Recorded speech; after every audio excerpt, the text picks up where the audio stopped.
오늘 연합예배로 드리고 있습니다. 어린이 주일이죠. 특별히 어린아이들을 더 많이 축복하고 그리고 예수님의 심정이 되어서 아이들 손잡고 이 좋은 세상, 이 믿음의 길 함께 걸어가는 가장제일교회 모든 성도님들 다 되시기를 주님의 이름으로 간절히 축원합니다.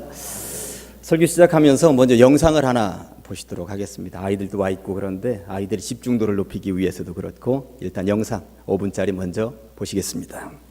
요즘도 그런 프로그램 하는지 모르겠습니다만 우리 아이가 달라졌어요 하는 프로그램이 TV에 있었습니다.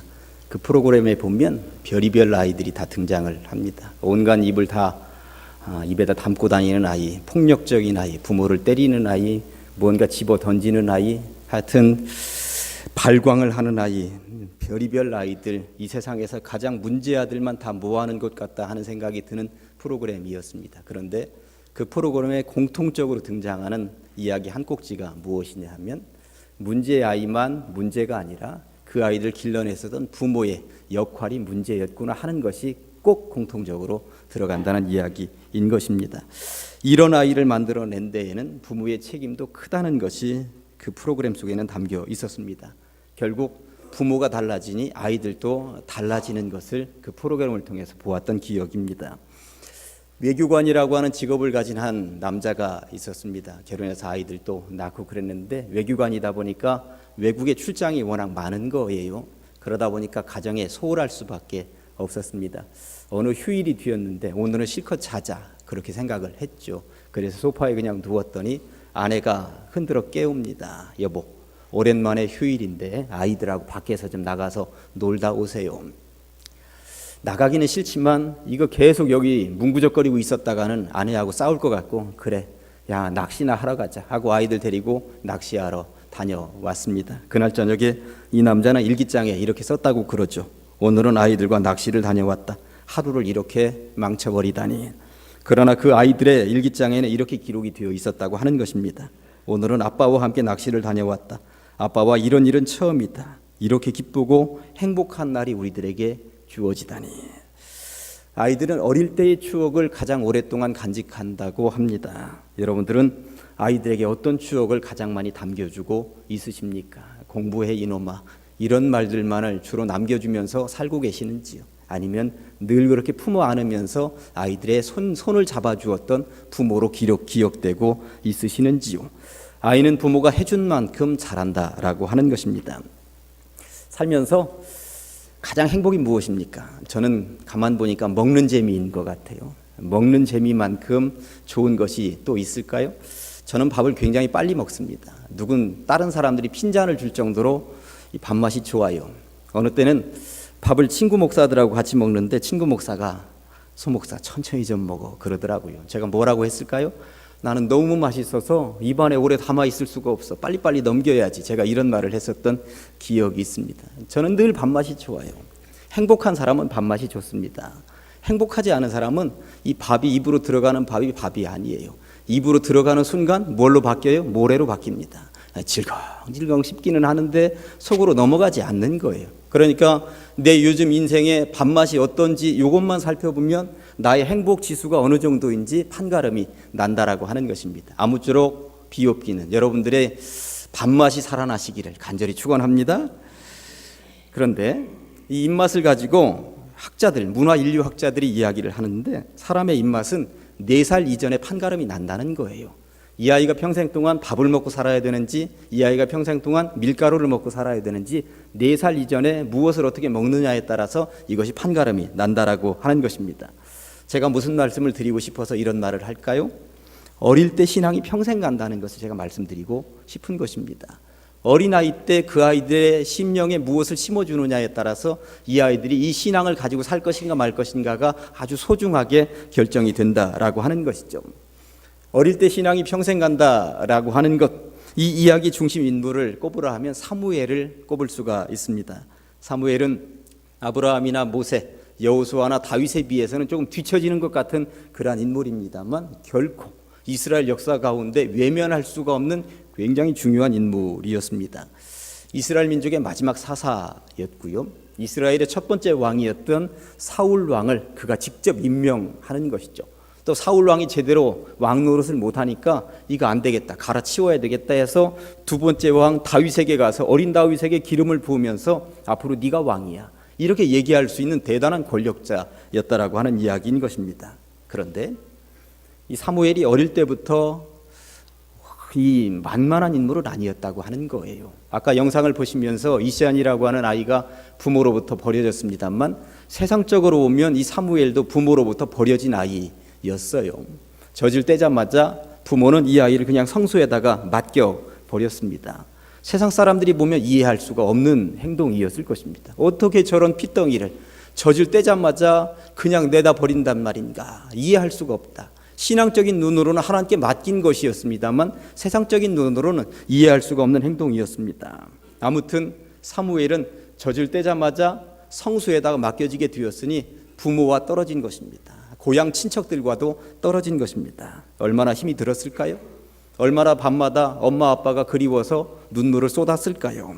이런 배경의 사무엘을 하나님께서 오늘 찾아오셨다고 성경은 말씀하고 있습니다. 세 꼭지로 나누어서 말씀을 받도록 하겠습니다. 첫째, 엘리, 말씀이 들리지 않던 시대가 있었습니다. 어린 사무엘이 성소에 바쳐지고 이 성소에서는 엘리라고 하는 대제사장이 있었습니다. 시대는 전적으로 엘리 시대였습니다. 엘리 대제사장은 40년 동안이나 그 나라를 통치하는 사사로서 대제사장으로서 모든 백성들의 우두머리 역할을 하고 있었던 것이죠. 처음에는 엘리도 굉장히 맑고 깨끗한 사람이었을 것입니다. 그런데 세월이 흐르면서 이 엘리가 흐려지기 시작을 한 거예요. 사무엘이 태어나기 전에 사무엘의 엄마 한나가 이 성소에 가서 기도할 때가 있었습니다. 얼마나 간절하게 기도했는지 말을 밖으로는 내보내지 않으면서 중얼중얼 기도하고 있으니까 이 엘리가 얼마나 흐려진 사람입니까? 하나님 앞에 기도하는 여자와 술 취해 있는 여자를 구분하지 못합니다. 너 술 취했구나. 왜 성소에까지 와서 술 퍼먹고 와서 그 짓을 하고 있느냐, 이랬다는 거예요. 세상에 교회의 이 담임 목사가 요 앞에 와서 여인이 기도하고 있는데 그 기도하는 모습 보고 왜 술 취했습니까? 여기서 뭐 하는 짓입니까? 이러고 있다면 저 목사 그만둬야 될 것입니다. 기도하는 여인의 그러한 모습을, 진정성을 알아보지 못할 정도로 흐려져 있었다라고 하는 것이죠. 이 엘리는 두 아들이 있었습니다. 홈리와 비느하스라고. 홈리와 비느하스가 이 성소에서 얼마나 못된 짓을 하는지 몰라요. 하나님께만 바쳐지는 고기를 빼돌려서 자기들이 먹어 치웁니다. 팔아넘깁니다. 그리고 성소에서 관리하는 여인들하고 부적절한 행동을 하면서 얼마나 아버지의 이름에 먹칠을 하는지 모릅니다. 그런데 영적으로 이미 흐려져 있었던 엘리는 이 두 아들에게 적절한 조치를 취하지 않습니다. 그냥 미적미적 그대로 걸어가고 있었다라고 하는 것이죠. 그러다 보니 엘리의 시대를 일컬어서 성경은 이렇게 말씀하고 있습니다. 1절입니다. 아이 사무엘이 엘리 앞에서 여호와를 섬길 때에는 여호와의 말씀이 희귀하여 이상이 흔히 보이지 않았더라. 이러한 모양으로 살고 있으니 하나님의 말씀이 들릴 리가 있습니까?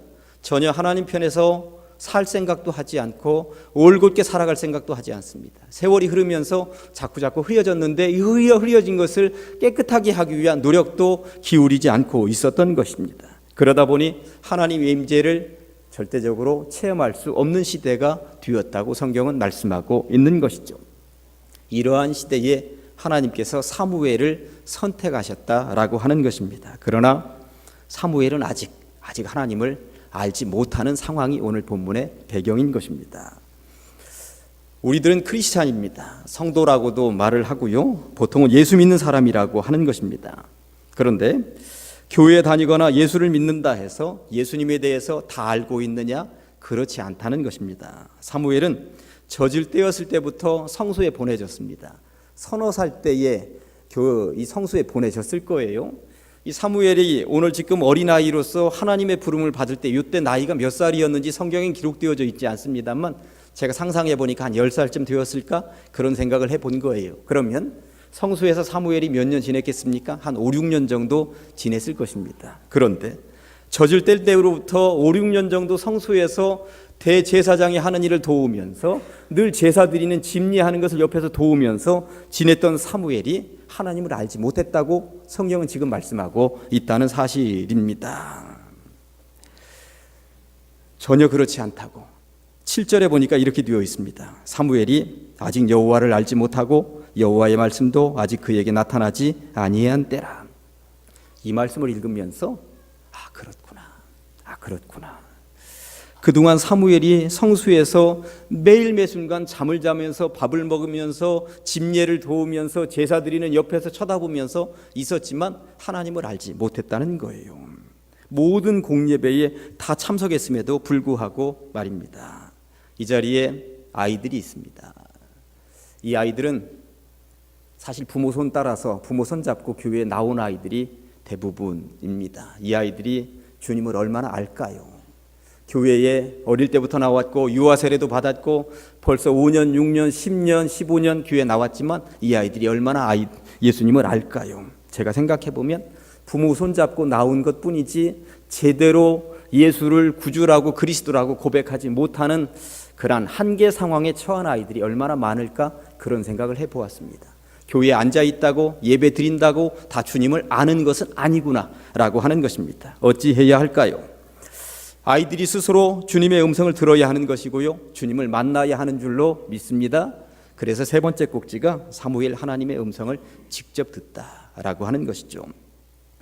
잠들어 있는 사무엘을 하나님께서 부르셨습니다. 사무엘아, 사무엘아. 본문을 통해서 읽으셨습니다만 사무엘은 이제까지 하나님의 음성을 들어본 적이 없기 때문에 엘리 대제사장이 나를 이 밤중에 부르시는구나. 후닥닥 달려갔습니다. 얼마나 순수합니까? 얼마나 맑고 깨끗합니까?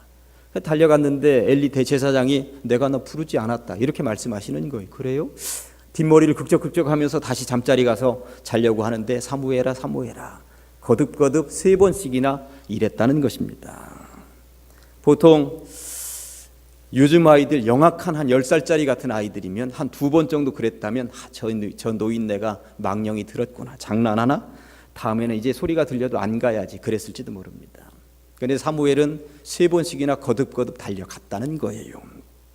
그러자 엘리가 그때서야 알아차렸습니다.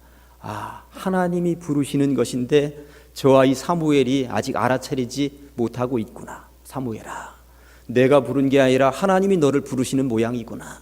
다시 한 번 더 부르는 소리가 들리거든 하나님 제가 여기 있습니다. 말씀하시옵소서 이렇게 말을 하렴. 하나님께서 다시 부르셨고 사무엘은 하나님 앞에 섰다는 것이고요, 하나님의 말씀을 들었다는 것입니다. 이 시간에 사진 하나 보실까요?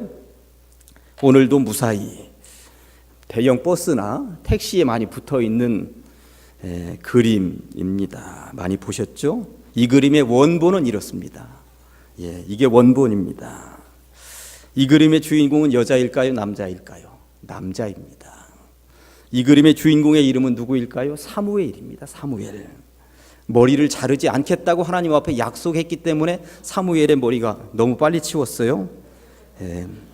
사무엘의 머리가 이렇게 기른 것입니다. 이 그림은 1700년대 영국의 화가였던 조슈아 레이놀즈가 오늘 본문을 읽다가 감동을 받아서 기도하는 어린 사무엘을 그린 그림입니다. 굉장히 역사적인 것인데 버스기사분들이나 택시기사분들이 저거 차에다가 놓고 다니면 좋겠다 해서 어떻게 변형이 되어서 오늘도 무사히가 된 것입니다. 그런데 이 그림의 원래는 어린 사무엘, 기도하는 사무엘. 오늘 새로운 지식 배우셨죠? 어린 사무엘이 이제 됐습니다. 어린 사무엘이 하나님의 부르심에 말씀하시옵소서, 주의 종이 듣겠나이다 라고 여호와 앞에 앉아있는 거룩한 장면입니다.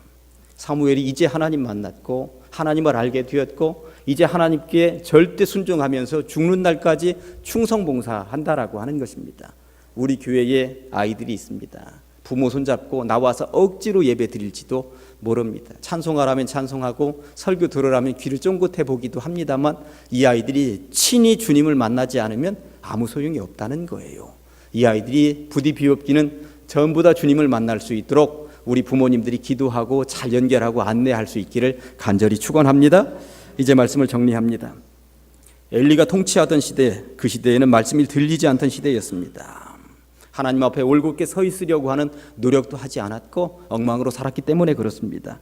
이런 시대에 어린 사무엘이 성소에 바쳐지게 되었다는 것이고요, 성소에서 길러졌다는 것입니다. 그러나 성소에서 길러졌다고 하여서 100% 주님을 다 체험하고 만나는 것은 아니구나 하는 것을 우리가 알 수 있습니다. 우리 아이들도 마찬가지입니다.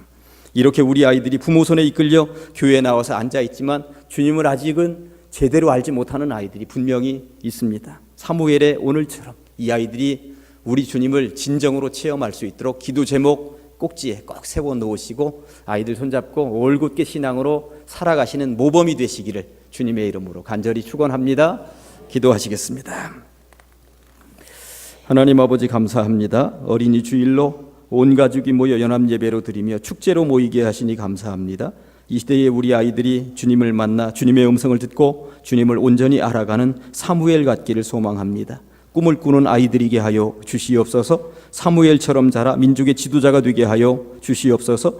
기도를 쉬는 죄를 결탄코 범치 않겠다고 말을 했던 사무엘을 닮아 기도하는 아이들로 자라게 하여 주시옵소서. 이런 아이들로 인해 우리 교회가 더 부흥하며 성장하게 하시며 이 아이들로 인해 우리 교회가 새로운 꿈과 비전을 공유하게 하여 주시옵소서. 오후에 이어지는 어린이 잔치 한마당에도 신령한 은혜로 채우시어 우리 아이들이 놀이를 통해 주님을 만나게 하시며 잔치를 통해 주님의 사랑을 체험하게 하여 주시옵소서. 여러 날 알차게 준비한 모든 손길 위에 하늘의 신령한 은혜로 채워 주시옵소서. 예수님의 거룩하신 이름 받들어 기도하옵나이다.